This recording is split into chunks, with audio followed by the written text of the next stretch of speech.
Coach Lue. Michael Pina, Vice Sports. Did you consider shifting Kevin Love to the 5 in the fourth quarter when your offense was bogging down a little bit, or was Tristan Thompson's defense and his offensive rebounding too valuable to turn away from? Yeah, both.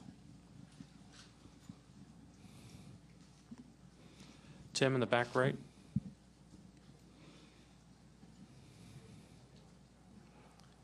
Hi, Tim Reynolds with the AP. What was the mood at halftime? You guys controlled some pretty lengthy stretches of the first half, and to only be up 6, what was your level of concern, I guess, at that point? No, I thought we played a good first half, and you know, they're going to make runs. That's what this team does. To be up 6 at half, you know, after being up 13 in that first half, but they're going to make runs. We understand that. And just in the third quarter, you know, I think transition hurt us because we took a couple bad shots, and they got out early in transition. You know, won that quarter by 8. So we've been doing pretty good in the third quarter, but tonight we wasn't that good. Dave in the front. Dave McMenamin, ESPN. Ty, when Kevin Durant hit that wing 3, did you think back to Game 3 of last year? And I know the game is 48 minutes long, but how much do you think that moment signified that they were going to go up 3-0? It was a big shot. I mean, he was 4 or 5 feet behind the line, and he raised up and made a big shot for him. So, you know, kind of like he did last year. Third row in the center. Coach, Cedi Osman was a starter during the regular season many times, but he didn't get a minute tonight and many other nights during the playoff. Was there any reason? I don't understand your question. The Cedi Osman. Yeah. During the regular season, he was a starter many times, but at the playoffs, he wasn't a starter and he didn't get much minute. Yes. Was there any reasons, or if he plays, you think it could be a little better for your team? Cedi was good for us this year, having a chance to be a rookie and getting some quality minutes. But, you know, a lot of guys was hurt and a lot of guys were out when he was getting those minutes. So he got a chance to get his feet wet, but he hasn't played much in the playoffs, no. Joe over here.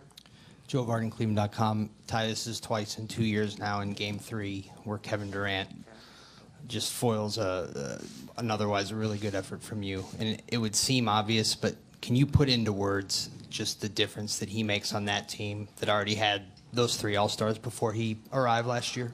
I mean, it's a big difference. You know, he's, you know, one of the best one-on-one players in our league, you know, top 2 best players in our league. And, you know, holding Steph to 11 points and Clay to 10, you know, you would think you would win that game. So the guys did a good job on those 2 guys. And, you know, I thought Durant hurt us, you know, with his one-on-one, you know, getting to the free throw line a little bit. But his one-on-one ability really, you know, saved him again tonight.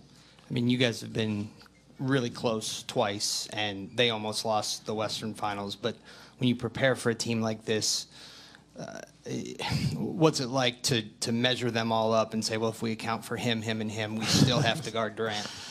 I mean, yeah, I mean, it's some obstacles, but, you know, I thought we did a good job. Like I said, I thought Durant got away from us a little bit. You know, he made 6 threes, you know, a lot of them off the dribble, tough shots that were contested. So, you know, they make tough shots. That's what they do. And doing a good job on Clay and Steph, and, you know, having Durant go off, you know, that hurt us. And like you said, it hurt us last year as well. So, you know, we blitzed him a little bit early, and then when they brought Iguodala in at the 4 and Draymond at the 5, it's tough to blitz with those guys because they can make plays once you put 2 on the ball. So it was a fine line, but, you know, he played a good game. Ken, fourth row on the left. Ty, Kenny Rhoda, WHBC, over here. The runs that they put together at the end of the first and second quarter, how much do you think that really hurt you guys? It seemed like you should have had a bigger lead, and it was only 6 at halftime. They're a team of runs. I mean, we've been doing this for the last 4 or 5 years. You know, they go on runs, and they have great spurt ability. You know, if you turn the basketball over, take a bad shot, they make you pay, and they capitalize. So we just got to try to minimize their runs as much as possible, and I thought we did that, and you know, made some runs of our own. But that run to end the first half was tough. Kind of cutting to 6 when we had the game under control. So, you know, hats off to them. And Ty, the slip screens that they're running, they're getting a lot of easy layups. Again, is that lack of communication, or what can you point to there? Just gotta be better.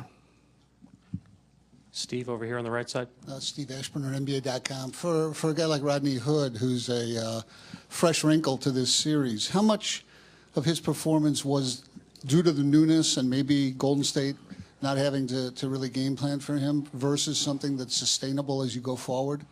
I'm very happy for Rodney. You know, played a good game. He was aggressive, attacking the basket, and he gives you a guy who can shoot the basketball from three and also put the ball on the floor. So I thought he did a good job of attacking tonight, and you know, it gave us a lot of momentum throughout the course of the game. Is it a situation where a guy like that is playing catch-up to sort of get in the rhythm of the series, particularly on defense? I'm not sure. Over here in the second row on the aisle. Following up on that, Ty, if somebody had said that Rodney was going to get 15 on 7-11 shooting and 6 rebounds, by the way, Brady Jeske, ESPN 990, I think you would have said, and everybody else in Cav Nation, sign us up for that.